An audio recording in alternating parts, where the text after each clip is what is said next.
Hey everyone, I hope you're doing really well. And today I'm going to talk about caffeine and DPDR. So whether that's in tea or coffee or an energy drink or a soft drink, whatever it is, if it is actually bad to have coffee or caffeine, or if it's a good thing to have it with DPDR, does it help you? Does it not help you? Should you have it? Should you not have it?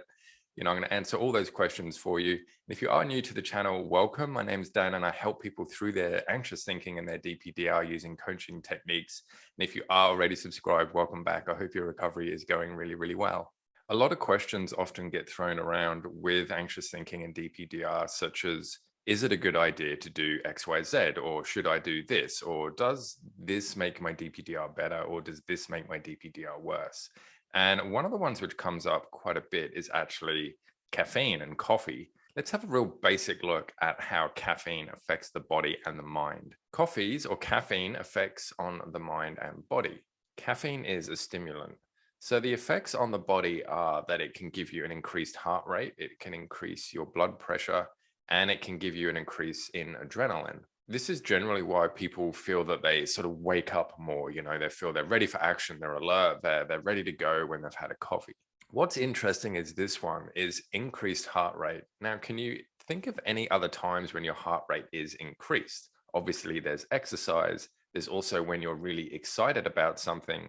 And there's also when you're really anxious about something. Sometimes what actually happens with the body is that when you get these physiological things, such as an increased heart rate, if you're not actually sure why your heart rate is increased, you can attribute it to being anxious, because your body knows that when you're anxious, your heart rate goes up. So if right now you've had a coffee, nothing seems to be that bad, and your heart rate is increased, your body sort of goes, why is my heart rate increased? Does that mean I'm anxious?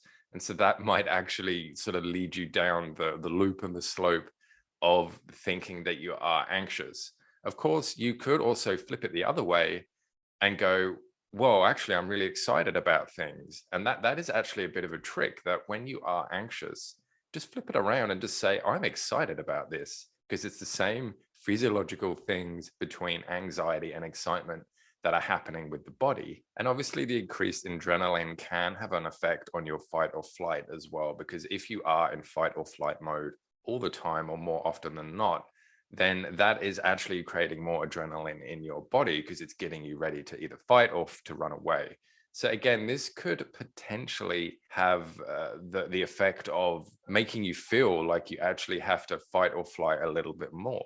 So it might sound like the effects on the body are quite bad, but they're not necessarily bad. It's just how you view them and if they sort of work for you or not. Because you could be at a point where, for whatever reason, your anxiety or DPDR is causing you to get less sleep, or it's, just making you a little bit down, or whatever it is. And coffee could be the thing that sort of picks you up and perks you up and makes you feel a little bit better.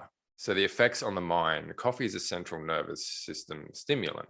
So it can make you more alert. It can make you less tired. The only sort of downside with this is that when the coffee wears off, and I actually experience this a lot, which is one of the reasons I'm not a huge coffee fan, even though I still drink it, is that you get coffee withdrawals, or, it's sort of the coffee wearing off and you just feel a little bit out of it. So you can sort of get jittery, anxious, irritable, or drowsy when the coffee wears off. And I do experience this. It probably lasts for about maybe an hour or half an hour. Then after that, I'm completely fine. I'm fully aware of what's happening. I know it is going to happen when I have coffee. So it doesn't bother me at all this happens. But if you're not aware of it and you're not quite sure what's going on, then maybe this could bother you. You're just like, why am I jittery all of a sudden? Why do I feel like I can't quite settle. I'm not sure if I'm tired or if I'm really full of energy.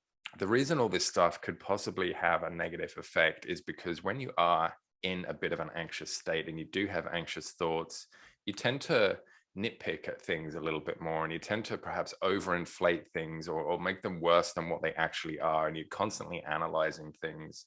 So if you are, if the coffee's wearing off, or if it's just hit you, or whatever it is, that could be some kind of physiological sign to you, or some kind of thing where, you're just like, why is my heart rate a little bit quicker? Or so to answer the question of should you have a coffee or caffeine when you've got DPDR, I can't answer that. It's really up to you.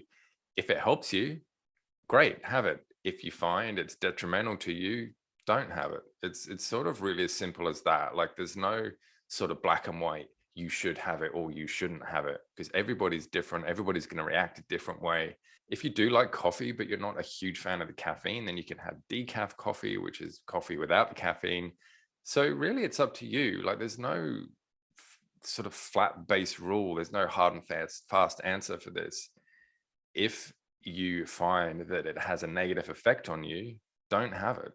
If you find it has a positive effect, do have it. It's really as simple as that. It's there's no rule of you shouldn't have coffee or you should have coffee. It's like with anything, any of the stuff that people say, should I do this if I've got DPDR? Will this make DPDR worse or better? I don't know. Will it? Try it. Does it make it better? Does it not make it better? If it makes it better, do more of it. If it doesn't make it better, then avoid that until you've gotten to a place where you're able to sort of integrate and introduce that into your life a little bit more. My friends, I hope you've learned a little bit from the vid. And if you have any questions or if you want to chat to me, leave a comment or get in touch. All my contacts are in the description of the video. And until next time, I'll see you all in the next video. Bye.